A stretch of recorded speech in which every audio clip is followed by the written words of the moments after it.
Hello everyone and welcome to the 16th Annual Burbank International Film Festival here at the beautiful AMC Burbank 16. I'm Kambra Potter and I am honored to be your host for all of our red carpet interviews this weekend. We have over 160 films screening this weekend and we are celebrating filmmakers from all around the globe. We would like to thank all of our incredible sponsors and advertisers for their continuous support of the Burbank International Film Festival and for making this special 16th anniversary festival possible. So I heard that this is not the premiere of FLUXX, but it's the Burbank premiere, right? Burbank premiere. And you're nominated for Best Feature. How are you feeling right now? I feel great. I've been to this festival before. I'm a huge fan of this festival. I'm from this area, so I'm so excited that we get to screen here and at the AMC 16, which is my movie theater. So how awesome! I've seen a bunch of amazing films here this week at Burbank. You know, my best friend and star of my film, Shiloh Fernandez. He had a film last night called Hell Bent on Boogie, which was fantastic. So that was fun to get to support him in that. And tonight we're playing FLUXX here at 7 p.m. We got the primo time slot for the movie. I heard it's sold out, so I'm very excited about that. And yeah, I'm just honored to be here and part of the Burbank Film Festival. Do you have a favorite scene from the final cut without giving away too many spoilers? Even though I love the genre-based stuff in the movie, because the movie's blanketed in subgenres, it's a psychological thriller, I really like the dramatic scenes between Shiloh Fernandez and Shelley Hennig. So there's one scene that happens with them outside of the restaurant where they have this heated argument about the industry. She's an actress, he's an actor, and it's just so well acted, and they did such a phenomenal job, and they feel so real and into it. I think it's one of my favorite scenes because it just feels so authentic. It feels like a couple really having a fight, where, you know, a little intoxicated and whatnot. It just feels real, and I think it's so powerful, and it's one of my favorite scenes in the movie. Awesome. Yep. Mm-hmm. If you could give the 10 or 12-year-old version of yourself some advice today, what would that be if we could time travel? Just keep doing what you're doing, because I knew what I wanted to do since I was 8 years old. Wow. So it's I have it written down in a book, like, what do you want to be? It's like director, producer, want to see my name on the things and blah, blah, blah, blah. So just keep doing what you're doing. Make all the mistakes. That's the most important thing, is you got to make mistakes. Or how do you learn, you know? So keep making the mistakes. I've made a lot of them, but somehow one day you'll be directing feature films like I am. So here we are. And you'll be nominated for Best Feature in the Burbank International Film Festival. I guess I'm nominated for the Tim Burton Visionary Award, and I'm really stoked about that. So fingers crossed. Fingers crossed for you guys. Crossed. Go see FLUXX. Yes. Cheers. So I play Ty in FLUXX, and oh my God, what a blast. Do you have a favorite memory from being on set? I just heard that you guys shot a lot of it in Hawaii, which is awesome. Right. What was your favorite experience on set? So I didn't get to do the Hawaii shoot, unfortunately. I'm sorry. So we shot it here in downtown. So it was a one-day shoot, and we shot it in warehouse and party scene. So it was really, really fun to shoot. Super talented folks that were involved. So Ty is a fan of Shelley's character, and him and his wife meet her in a bar scene, and some craziness ensues. Yeah. What advice would you give your younger self? I know it's a tough one. Stick to your dreams, because you know that's what I did, and I had those ideas when I was about that age, and I did it, and things are working out. So Mary, who do you play in FLUXX? I play Amy, the waitress. Okay. Yeah. What can you tell me about Amy? Well, she is very tired and she interrupts a critical moment, so it's an issue. Do you have a favorite memory from being on set? Anything during production that stood out as your most memorable? Oh yeah, it was such a joy to watch the Murphy brothers work together and just be in that space and kind of see them. That was the first time I'd ever seen them work together, so it was really fun. What advice today would you give the younger version of yourself? Stop being afraid and just go for it. Just do the thing. What was your role in FLUXX? So I'm one of the producers. I also play Hatchet Face and Geo, the head of security. It was a joy to shoot and a lot of fun, and just a lot of really cool friends and good times. What advice today do you wish you could tell your younger self? First off, love yourself, number one, is really important. And the other thing is, don't really care what other people think. That's important to me. It took me a long time to figure that out, but in my 40s, when you don't care what everyone else is thinking, you thrive. What is your role in FLUXX? I am an actress in FLUXX. I'm also one of the producers of the film. Awesome. What's your character? What was she like? Oh, I play a police officer, and she's definitely a force, but she's just there to help facilitate the detectives figure out what actually happened in the mansion that night. Do you have a favorite memory from being on set? Something that stood out as most fun or most challenging that you all overcame together? Oh my goodness. Honestly, FLUXX was such a fun movie to film. We filmed the majority of it in Hawaii, so we did a lot of overnight shoots, which is usually very hard to deal with, but I got to see some really beautiful Hawaiian sunrises and sunsets, probably more than most people in their life, so I'm very grateful for that in this film. Yeah. Which island?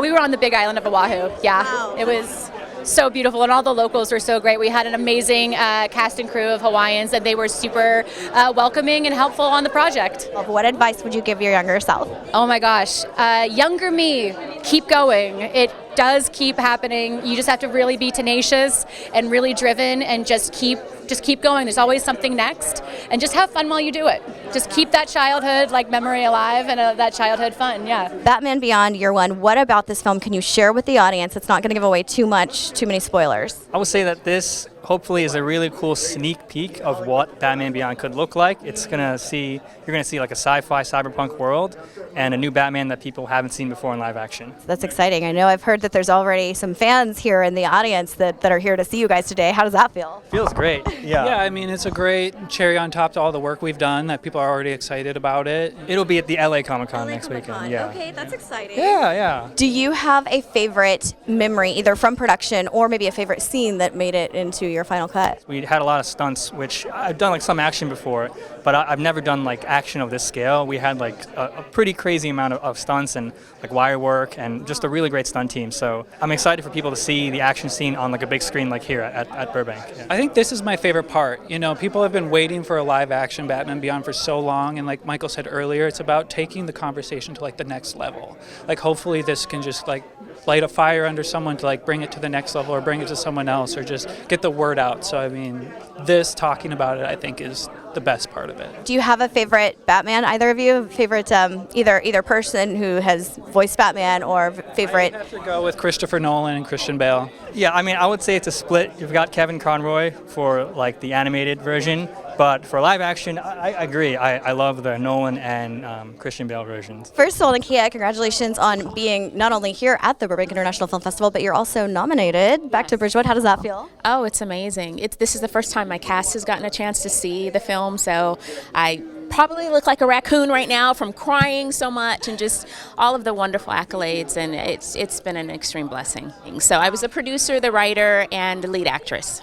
Hi, come on over. Kelsey. Hi, Kelsey. Pleasure to meet you. I love this bright yellow. We just screened earlier today, correct? So what did it feel like to see it in the AMC 16? Oh my gosh, it's amazing. It never gets old seeing your name on a big screen. It just doesn't. It's amazing. Yeah. My favorite moment was coming into this at the very last minute, and I just was saying it's a project that I didn't expect to be a part of, and so getting to come in at the last second and on the faith of Nakia, it felt really, really good, and it was a good kind of pressure coming in and having that responsibility. It feels really good to be a part of something that's so special and so meaningful, and there were a couple moments on set where that heart just exploded, and I was in tears behind the camera, and I just told Nakia a couple times, that was it, just in tears. A couple moments where the characters realize things or realize they weren't alone, and it comes from a place of relating to these characters, and that just speaks to her writing and her vision for the film. So yeah. That's really beautiful that you were moved even during the production, moved to tears. Wow, that's powerful. If we could go back in time to when each of you were around 10 or 12 years old, what advice would you give the younger version of yourself? Hold on tight, because God has an amazing plan for your life. I would just say trust your instincts, because that's the little voice inside of you that is God, that is just saying trust yourself, trust your instincts. I gave you a gift, now go use it. And any hesitation was only due to my own issues. It was my own self-esteem or hesitance, whatever. Doubt was not anything except my human nature, and we all have that. We all have insecurities, but if I would have just trusted I have a bracelet now that just says trust yourself, because in trusting myself is really trusting my Creator, who is the giver of all gifts. So back to Bridgewood, who do you play in this film? I play the reporter. It was really fun because, I think like no matter what you do as an actor, you can always find like the challenge in it. And what I realized playing a reporter is there is no one else to say words back to you, right? So this job on this side is hard. It's a hard job. Yeah. I love that you got to play a reporter and now you're speaking to me as a reporter. Yes. Yeah. No, it was really fun. Super funny. The script was so funny, and I absolutely adore Nakia. I think she's a wonderful human, but also a wonderful filmmaker, and I was really, really grateful to be a part of it. So I know Nakia from our Power Ranger world community, so we've never worked together as actors. But the last scene of the film, she's so good, and like when she opens the card, and such a visceral moment just as two actors working together. It was just this tiny little moment, and it's the first time I've seen it, so everyone's so funny. It's a really cool ensemble cast and a lot of talent in there. Megan, what was your role in Back to Bridgewood? I played Clara, and she's kind of the sweet soap opera star opposite of Nakia in the Up and No Way. Do you have a favorite memory from set? Just being around everyone. The cast was so amazing, and the crew. So it was just good energy all around. So every day was fun. Awesome. That's how it should be. That's why we do this, right? What about in the final cut? Was this the first time you had seen it this morning? It actually was. Yeah. I loved it. It was so awesome. Better than I expected, and I knew it would be great because Nakia is amazing, but even better than anticipated. Casey, what was your role in Back to Bridgewood? I play Ray, the director. He's kind of a slimy guy. I did one take where I was really kind of Tarantinoing it up, and they were like, why don't you tone it down a little bit, because I was a little bit too like... And so that was it. I don't have a huge part in the movie, but it was a blast to film. What advice would you give the younger version of you? This has always been a dream of mine to like be in a movie and be like in something big, so I can check that off my bucket list and move on to do whatever else I'm gonna do. Continue acting. That's my guess. Oh, okay, maybe I'll do that. All right. So the film's title is Razón de Ser, Luis C. Garza, and it's about my photographic work over the past few decades. And Alessandro is the director, cinematographer of this film. How did you get started in photography? That's a long story with a bottle of tequila, and it dates back to the late 60s when I entered into the Chicano movement, and I started photographing the civil rights movement of the Chicanos. And here I am, 50 years later. That's beautiful. So how did the inspiration for the film come about? Yeah, so originally, my producing partner, Heather Flores, is here on the side. She introduced us to Melissa Richardson Banks, who actually represents Luis. And it was going to be a marketing video at first. And so I was so fascinated when we first met, had dinner, and just fascinated with the story. I just wanted to expand it into a story and narrative. And so here we are. We had a photographic exhibition that was mounted up at the Riverside Art Museum. The Other Side of Memory is the title of that exhibition, and that was 66 of my photographs that were mounted in an exhibition. And that was the connecting point between Alessandro, myself, and Melissa, and the entire team that followed. When we first start off, we're in downtown Los Angeles, and we're introducing where he used to photograph a lot in downtown LA, and we're just in slow motion, just following him through the process. He's taking photos of people on the street. Being an observer, which you have to be a photographer, especially a street photographer. Being fascinated by the people who surround you in daily life. And that's the inspiration that I derive in my photography, is the people that surround me. The importance of being able to document the stories of our elders and those of us, as all creative people. We're all here because we were inspired by somebody else. And Luis continues to be that inspiration for all of us, and that's why it's so important for us to be able to share his story. He is the living, breathing legacy of our Chicano movement on the East Coast and the West Coast, and we want to be able to share this story so that generations to come can take the inspiration from it and know that our stories are important, they're valuable, and we have the power to tell them. Listen to your mentors. People above you, people that are above you, listen to what they have to say. And I just want to finish off Chicano art is American art. Oh, yes. It is. I'm grateful to be able to work on this project. This is truly a love project, and being able to spend time with him, it's a privilege. Yeah, and we're currently expanding this into a feature film, so we're filming right now and kind of expanding this. So we're really excited to get this out of PBS and just really show the world, like, you know, his story. So It's rare you see behind the camera, because everyone knows his images, but they have no idea who the photographer was. So here we're revealing who that is. So Brandon, welcome to the Burbank International Film Festival. Thank you so much. It's been amazing so far. Good, good. What film are we here celebrating today? Insane. It's about this research oncologist who may or may not have created the cure for cancer finally, but before he presents his findings to the FDA, the next morning he wakes up in an insane asylum and he's told that his cure, his family, and everything he knows about his life may or may not be completely made up in a psychosis. I was the co-writer with my wife, co-producer, co-star, and co-spouse with my wife. Yeah. That's the most important one, right? What was your favorite position in the production? Oh, absolutely, to be the writer. You know, I love writing, and to see things that, you know, you make up in your head come to life with these amazing actors that we had and the crew that made it look amazing. It's a dream come true. It's such an interesting concept. Where did you come up with that? Well, sadly, my wife lost her brother at a very young age to pancreatic cancer. At the time, he was in his 30s, youngest person that ever passed from pancreatic cancer, I believe. He may still be that way. So we wanted to touch upon that as an homage to him. We just had this weird idea that if you're insane, how do you know you're insane? Yeah. In your mind, that's your reality.